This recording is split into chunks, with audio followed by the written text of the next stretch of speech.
तर नमस्कार मंडळी, तुमचं सोनाली कुकिंग या यूट्यूब चॅनलवरती पुन्हा एकदा स्वागत आहे। तर मंडळी, आज आपण बनवणार आहोत झणझणीत अशी करवंदांची चटणी। ही चटणी अगदी झटपट बनून तयार होते आणि चवीला तेवढीच चटपटीत लागते। तर चला वेळ न घालवता पटकन या रेसिपीला सुरुवात करूया।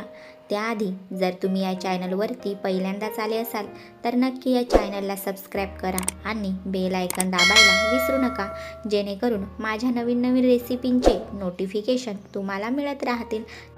तर पहा, मी इथे करवंद घेतले आहेत। अगदी हिरवीगार आणि ताजी करवंद आहेत। करवंदांची चटणी अगदी चटपटीत बनते। तर चला आता चटणी बनवायला चालू करूया। तर इथे मी एक खलबत्ता घेतला आहे, त्याच्यामध्ये थोडी थोडी करवंद घालून ही करवंद ठेचून घ्यायची आहेत। अगदी जास्तीही ठेचायची नाही, फक्त फोडून घ्यायची आहेत। करवंदांना खूप चीक असतो, त्यामुळे करवंद गळ्याला खवखवतात आणि ठसका येतो, म्हणून अशी करवंद फोडून घ्यायची आणि 4-5 पाण्यात स्वच्छ अशी चोळून धुवून घ्यायची, जेणेकरून करवंदांचा सगळा चीक बाहेर निघतो। हे पाणी पहा, अगदी दुधासारखं दिसत आहे। हा सगळा करवंदांचा चीक आहे। 4 ते 5 पाण्यात मी करवंद स्वच्छ धुवून घेतले आहेत आणि सगळा चीक निघालेला आहे। ही करवंद आता एका मिक्सरच्या भांड्यामध्ये घालून घेऊ। याच्यामध्ये 7 ते 8 लसणाच्या पाकळ्या घालून घेतल्या आहेत। इथे मी 4 हिरव्या मिरच्या तोडून घालणार आहे। तुम्हाला जेवढं तिखट हवं तेवढ्या मिरच्या तुम्ही इथे वापरू शकता।